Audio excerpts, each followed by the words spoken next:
All right, welcome to lecture 3. Hope you find this lecture appetizing, or at least this first slide anyway. What we're going to be doing today is we're going to be discussing some problems of survival. And one of the main things that we need to do to survive is obviously to eat. So we're going to talk about the food selection problem, which is how do we extract the resources that we need while at the same time avoiding being poisoned by toxins that are intrinsic in food. We're also going to be talking about pregnancy sickness and some research showing that it's a biological adaptation. And we'll end by discussing general theories about hunger and eating. So what motivates hunger, right? What motivates eating? And what do people eat? When do they, and importantly, also when do people stop eating? So we're going to be discussing two very important theories, the set point theory and the positive incentive value theory. And let's begin by talking about the food selection problem. Right, so this is the problem, as I said, of taking in all the nutrients that we need. Right, we need a certain amount of sugar, a certain amount of fat and salt, and other dietary requirements, vitamins, minerals. But the problem is complicated by the fact that the stuff that we have to take in coexists side by side with things that are bad for us, right? So naturally existing food, in addition to having nutrients, also has toxins.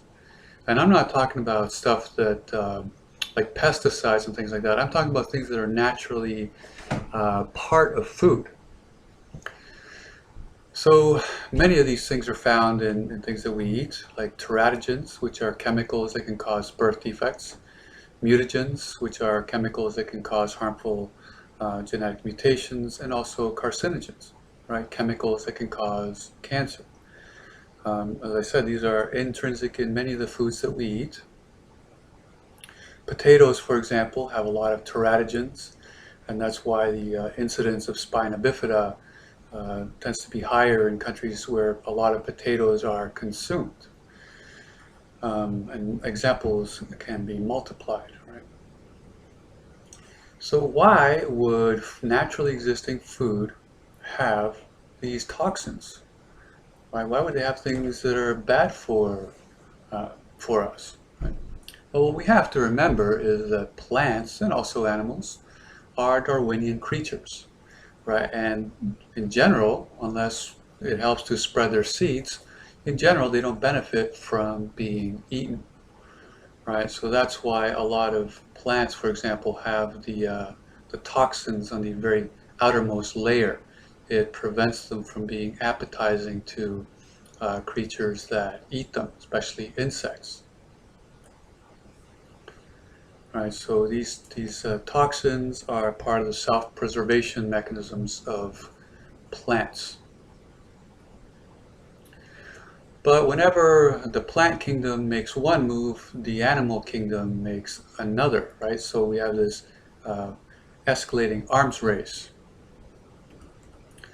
Right, so animals that eat plants have evolved various adaptations that help them to combat these defenses on the part of plants. Right? So for example, first of all, we and other animals have a liver, right? And the liver produces enzymes that helps to break down toxins so that we're not poisoned by them. And another thing that plant eaters have evolved is taste preferences, right? Taste preferences that motivate them to not eat things that have too many toxins, right? And so that helps to steer animals in the direction of eating things that are good for them and minimizing their exposure to toxins. Third, a lot of animals have behavioral habits that enable them to avoid being destroyed by toxins, right? So things that they do to food to prevent themselves from being poisoned. One of the things that we do, for example, is we peel fruit, right? A lot of the toxins, as I said, are in the outermost layer of the food.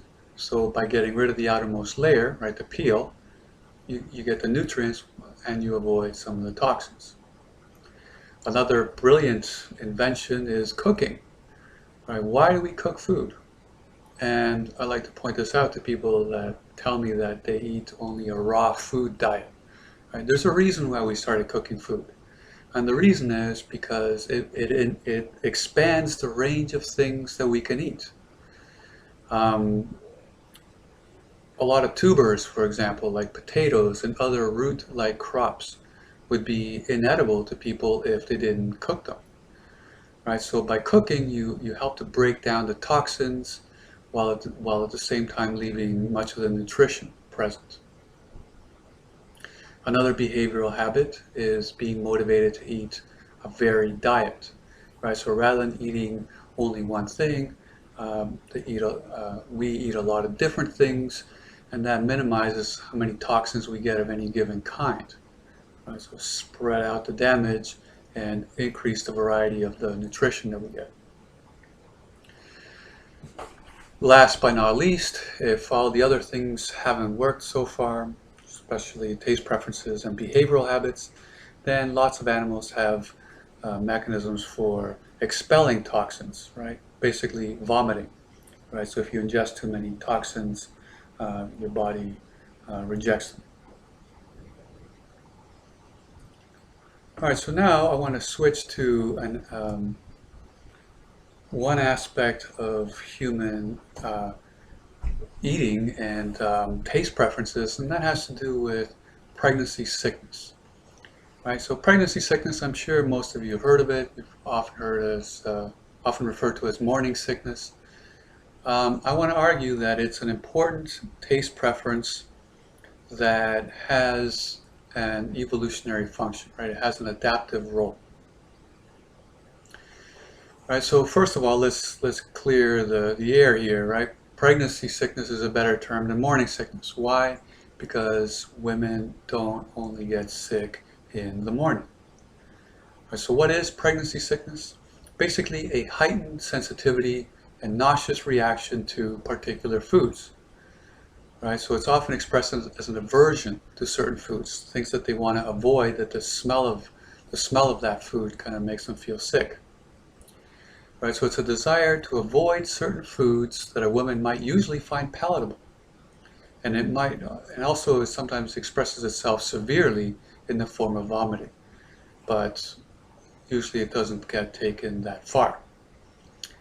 Right, but certain things make a woman feel nauseous, like the smell of cooking meat, for example, releases a lot of toxins, and that doesn't seem very appetizing to pregnant women. So I'm going to be talking about Margie Prophet's research. She's the one that has argued that pregnancy sickness is a biological adaptation. So what are her arguments? She offers 4 main reasons for why this is a biological adaptation. The first is the fact that pregnancy sickness is universal among pregnant women, right? Especially if you view it broadly and not restricted to sheer vomiting, right? If you think of it as food aversions that happen during a particular phase during pregnancy, right, the incidence is pretty much universal. Right? You find it in women around the world, and even within societies, most women report feeling some kind of taste aversions. But that on its own doesn't make it an adaptation. It also has to play an adaptive role. It has to do something beneficial. And she argues that what it does is that pregnancy sickness protects the embryo during the most sensitive period of development. Right, and that's organogenesis, right? When the organs are being formed in the first trimester, toxins that an adult can handle, or even a child can handle, can destroy or severely impair a developing embryo.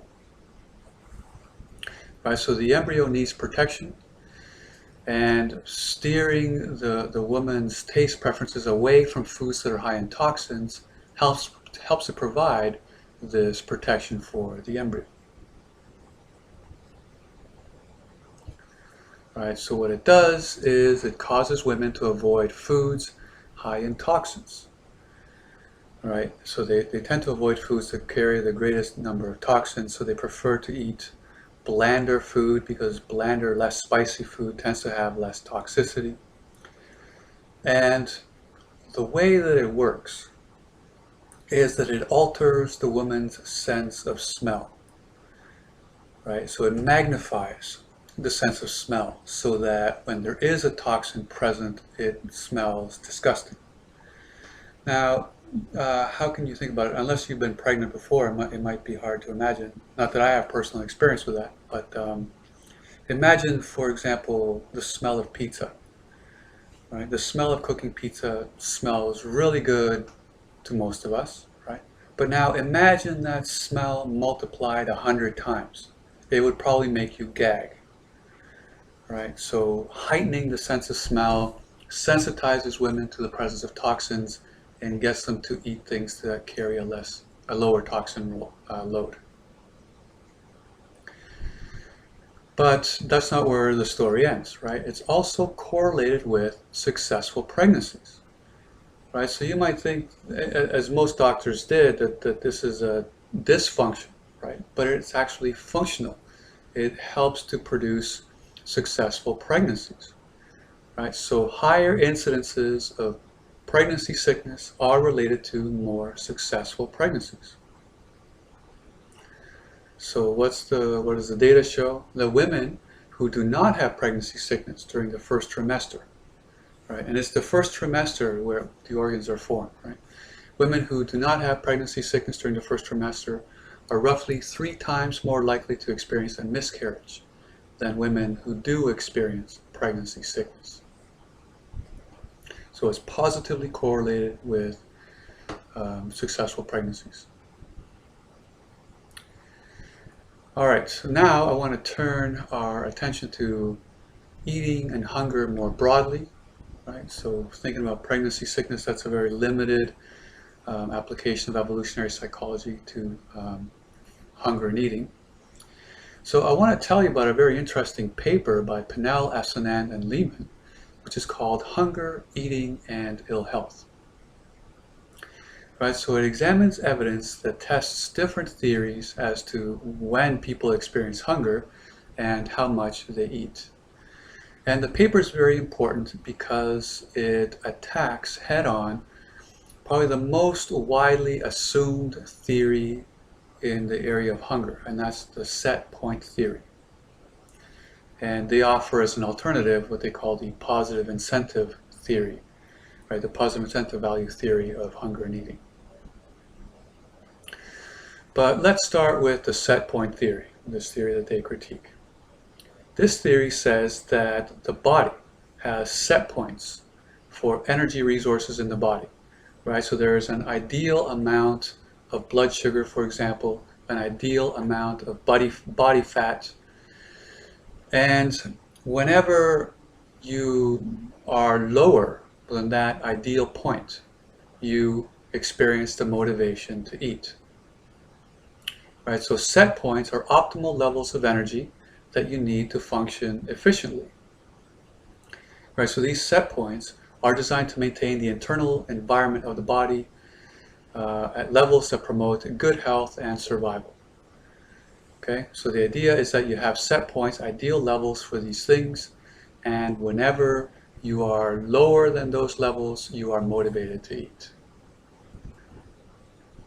Okay, so the set point theory of hunger, right, the motivation to eat, says that hunger, right, that feeling, that desire to eat, is triggered by a decline in energy resources below the set points. Right, so whenever you're low, you're motivated to eat.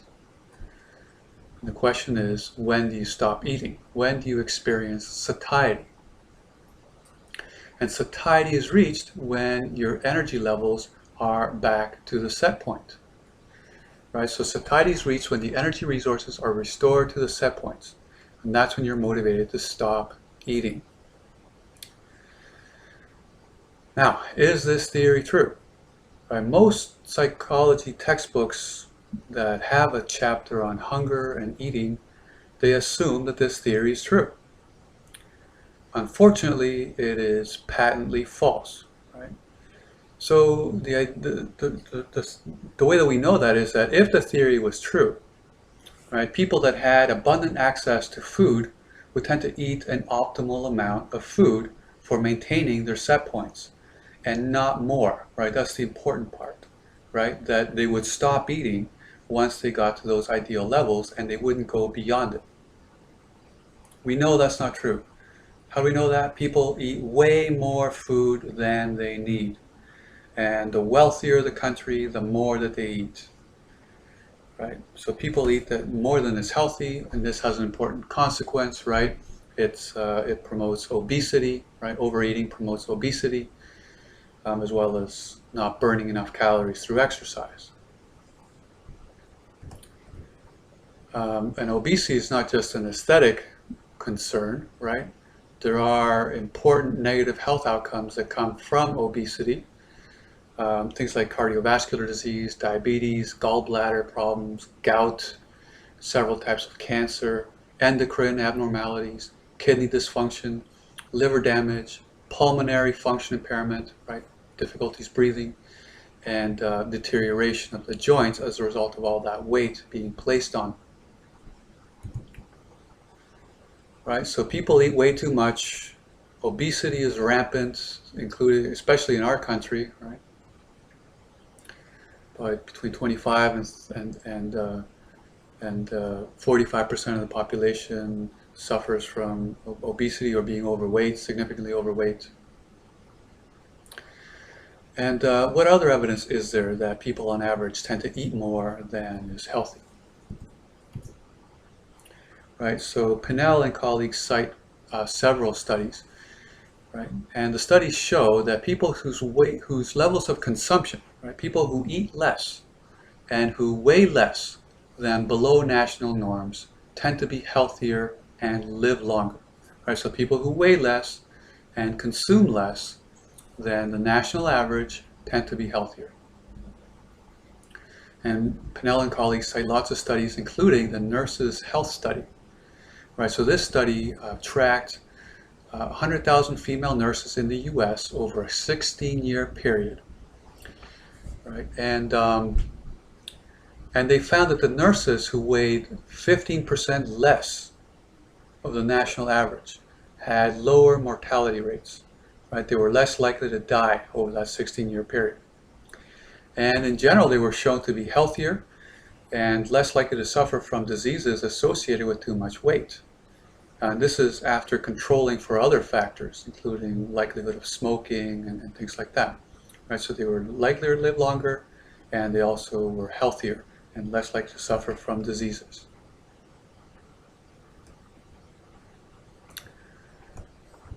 There's also studies done using animals, right?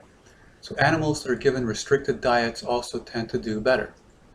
So one study cited by Pinnell and colleagues looked at rats, and they compared rats with ad libitum diets to those that had restricted diets.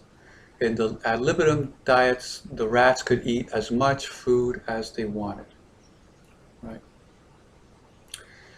And then they restricted those levels compared to the ad libitum levels by either 25%, 55%, or 65%. And they found that at all levels of restriction, there was improved health and longevity. Right? So you might be happier to know that, right? That the rats that ate less were healthier and lived longer. And the greatest benefits were for those that had the greatest levels of restriction. Okay, so in general, animals and people with a caloric intake that's less than what they would eat if given free access to food, they tend to be healthier and live longer. All right, so this causes a problem for the set point theory. The set point theory predicts that people should stop eating when they are at their ideal level, and instead, people with free access to food tend to eat way too much, and it also applies to animals. But the set point theory is also implausible from an evolutionary perspective, right? Why is that? Because the theory implies that animals will only seek out food when their energy resources are suboptimal, right? They shouldn't be motivated to find food until they're hungry and their energy levels are low. But this causes problems, right? First of all, it means that they're going to be competing with other animals for food with less than optimal energy levels. And that means that they're more likely to lose the competition. So any animal that doesn't do that will be at a selective advantage.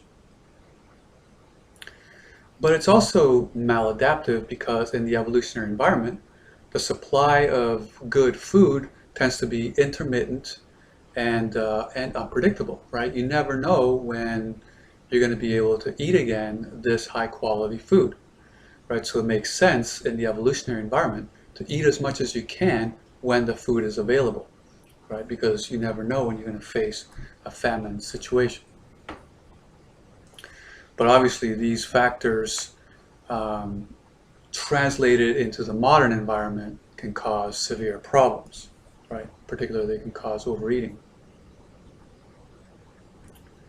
So we need a better theory of why people are motivated to eat.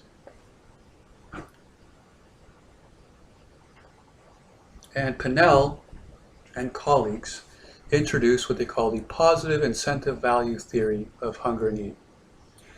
Right, so this theory says that people are motivated to eat by the anticipated pleasure of eating.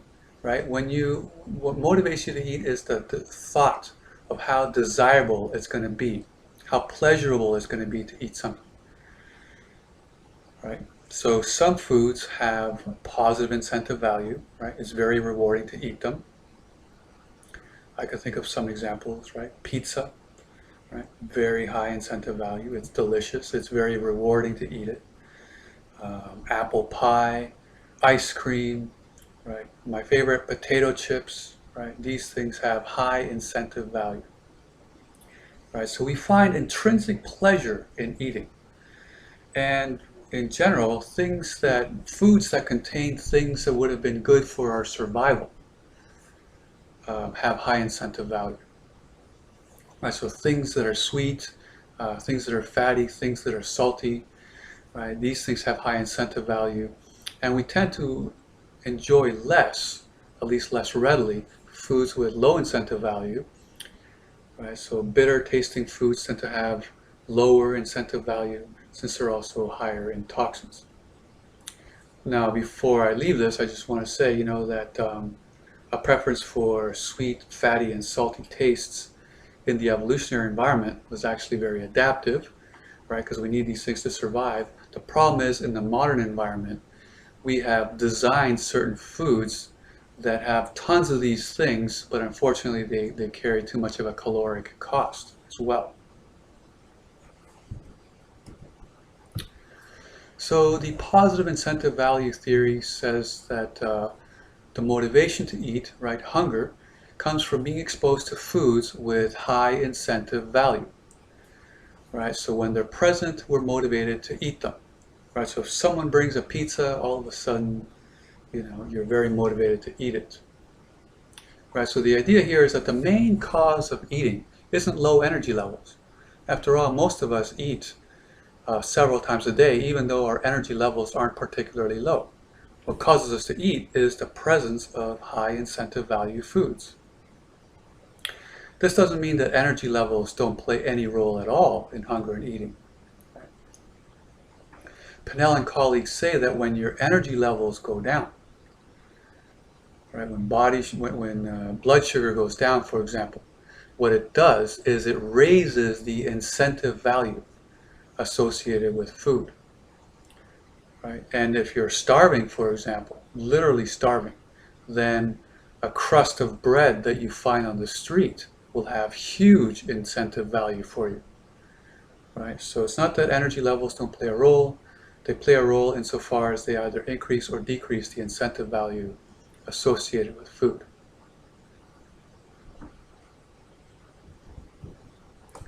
So when do you stop eating?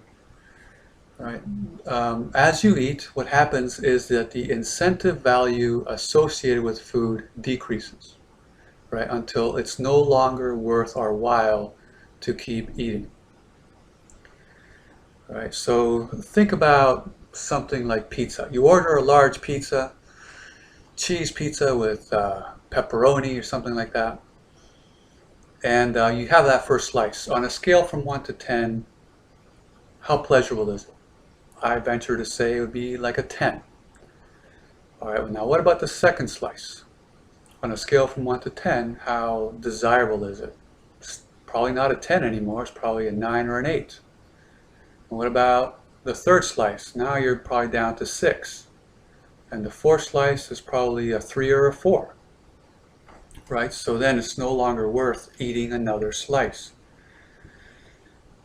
Now, what they point out is that satiety, there is a general decrease in satiety, so that if you've been eating one thing, you don't tend to be as hungry for other things. But satiety tends to be also very specific. Right? So they talk about what they call sensory specific satiety. And this means that the reward that we get from eating, right, the positive incentive associated with foods that we've been eating decreases more than the incentive value associated with foods that taste very different from what we've been eating. Right, so this is a tricky concept, so let's explain. Right, so let's say that you've been eating pizza. You've had 3 slices, so your positive incentive for eating pizza has decreased dramatically. And you say, okay, I can't eat anymore, I'm full. But now someone brings a bowl of ice cream. Right? All of a sudden, wow, you're motivated to eat again. All of a sudden you're hungry again. And it tastes delicious. So you eat the ice cream, the pleasure associated with it decreases. But now someone brings in a bowl of strawberries. All of a sudden you feel hungry again and you pop a few strawberries. Right? So sensory specific satiety. The satiety increases more for foods that taste similar to what we've been eating.